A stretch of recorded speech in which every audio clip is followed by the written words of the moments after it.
মোদিজি কি কিছু ভাবছেন?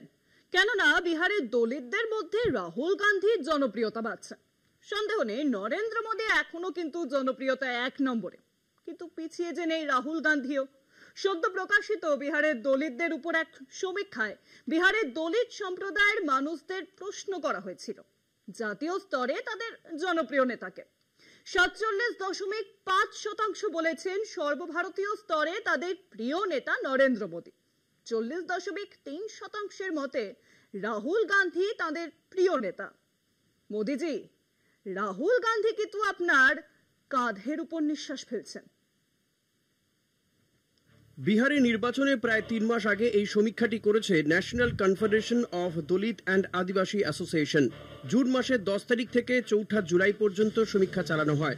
অ্যাসোসিয়েশনের চেয়ারম্যান অশোক ভারতী সংবাদ মাধ্যমকে জানিয়েছেন, তাদের সমীক্ষায় উঠে আসা তথ্য বলছে 58%র বেশি শিডিউল কাস্ট বা দলিত সম্প্রদায়ের মানুষ মনে করেন সামনের ভোটে বেকারি সব থেকে বড় ইস্যু।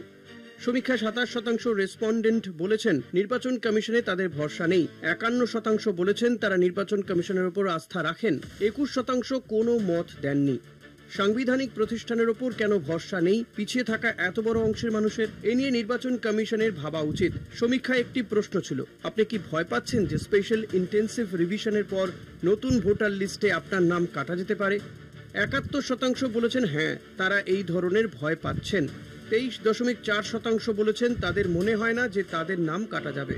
5% বেশি মানুষের জবাব, তারা এ নিয়ে মন্তব্য করতে চান না। কেন্দ্রের বিজেপি সরকার যে সারা দেশে কাস্ট সেন্সাস করার কথা ঘোষণা করেছে, এর কৃতিত্ব কার? 33.15% বলেছেন নরেন্দ্র মোদীর। 30.81% বলেছেন বিরোধী দলনেতা রাহুল গান্ধীর। 27.57% মনে করেন এর কৃতিত্ব প্রাপ্য আরজেডি নেতা তেজস্বী যাদবের। 8% অন্য নেতাদের নাম বলেছেন। অর্থাৎ 63.96% দলিত মনে করছেন মোদী সরকারকে কাস্ট সেন্সাস করতে বাধ্য করার পেছনে কৃতিত্ব ইন্ডিয়া ব্লকের 2 শীর্ষ নেতা রাহুল ও তেজস্বীর। নীতিশ কুমারের সরকার ভালো না খারাপ, এই প্রশ্নের জবাবে 48% বলেছেন খারাপ, ভালো বলেছেন 45% রেসপন্ডেন্ট।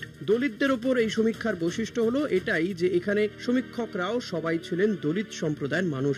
চেয়ারম্যান অশোক ভারতী বলেছেন, অতীতে দেখা গিয়েছে দলিতদের বিষয়ে সমীক্ষায় অদলিত সম্প্রদায়ের প্রতিনিধিদের পাঠালে দলিতরা অনেকেই মুখ খুলতে চান না, তাই তারা এবার সমীক্ষকদেরও প্রত্যেককে নিয়েছিলেন দলিত সম্প্রদায়ের মধ্যে থেকেই। তার মতে এর ফলে সমীক্ষায় সঠিক ছবি উঠে এসেছে বলে তার মত।